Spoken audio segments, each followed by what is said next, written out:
बहुत समय पहले की बात है। एक गांव में रामू नाम का एक गरीब किसान रहता था। उसका बहुत छोटा सा परिवार था। उसके परिवार में एकमात्र उसकी बेटी थी, जिसका नाम सीमा था। रामू ने बहुत ही शौक से सीमा को शहर में पढ़ने के लिए भेजा था। सीमा बहुत ही गुणवान और होशियार लड़की थी।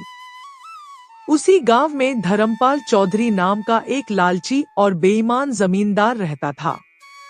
वह अपनी जमीन गरीब किसानों को ठेके पर देता था और बदले में उनसे बहुत ज्यादा कर वसूलता था। वह कहता, इन गरीब किसानों की भी क्या जिंदगी है। बस 2 वक्त की रोटी के लिए दिन भर काम करते हैं और पूरी जिंदगी तरसते रहते हैं। और मुझे देखो, मैं बस इन्हें आदेश देता हूँ और सारी फसल मेरे गोदाम में चली जाती है। उसका नौकर माखन चापलूसी करता। हाँ मालिक, आप तो यहाँ के राजा हैं। आपकी मर्जी के बिना तो एक पत्ता भी नहीं हिलता। तभी वहाँ रामू आता है। वह बहुत दुखी और परेशान होता है। मालिक, सुना है आप किसानों को जमीन ठेके पर देते हो। हाँ हाँ, बिल्कुल, मैं देता हूँ, लेकिन कुछ शर्तों के साथ। मुझे मंजूर है मालिक। बताइए क्या शर्त है। मेरी शर्त है कि फसल का आधा हिस्सा मेरा होगा और आधा तुम्हारा। रामू मान जाता है और कागजी कार्रवाई के बाद घर लौट जाता है। अगले दिन से वह खेत में दिन रात मेहनत करता है।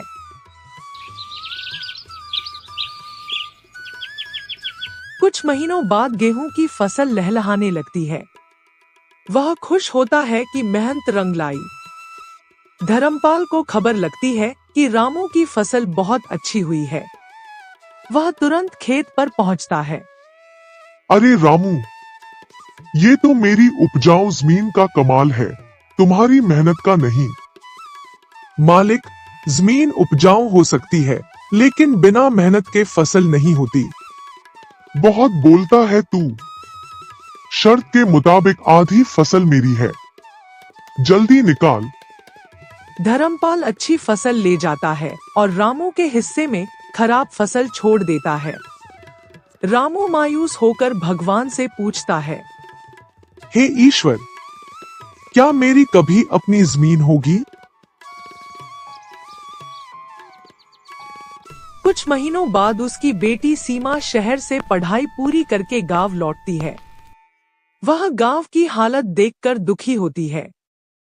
पिताजी, अब मैं आ गई हूँ। अब ये अन्याय नहीं सहूंगी।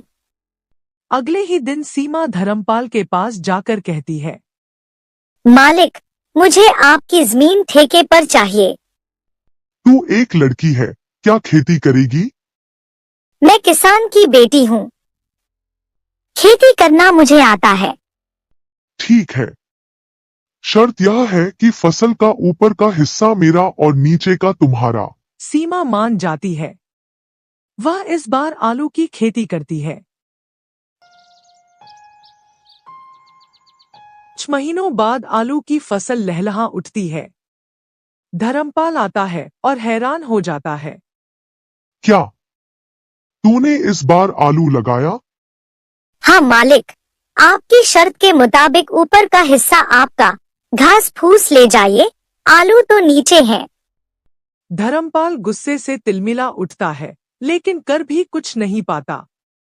कुछ दिनों बाद सीमा फिर आती है। मालिक, इस बार भी जमीन चाहिए। ठीक है, लेकिन इस बार नीचे का हिस्सा मेरा और ऊपर का तुम्हारा। सीमा मान जाती है और इस बार गेहूं की खेती करती है। फसल आने पर धर्मपाल फिर मूर्ख बनता है। गेहूं ऊपर होता है। वो फिर खाली हाथ लौटता है।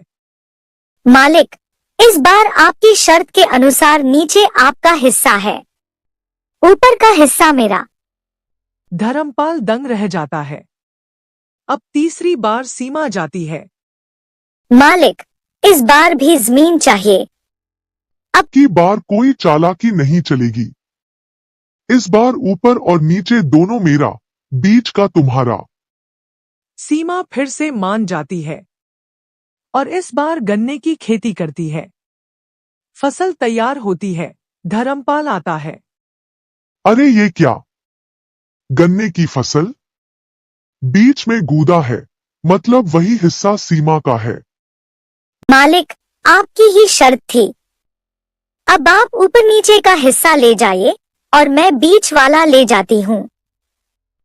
अब धर्मपाल की आंखें खुलती हैं। वह कहता है, शायद यह मेरी ही करनी का फल है। मैंने कई किसानों का हक छीना है, लेकिन आज पहली बार किसी ने मुझे हराया है। धर्मपाल सब किसानों की जमीन लौटाता है, उनके पैसे लौटाता है और वादा करता है कि अब से सभी किसानों को उनका हक मिलेगा। सीमा और रामू बहुत खुश होते हैं। गांव के सारे किसान फिर से खुश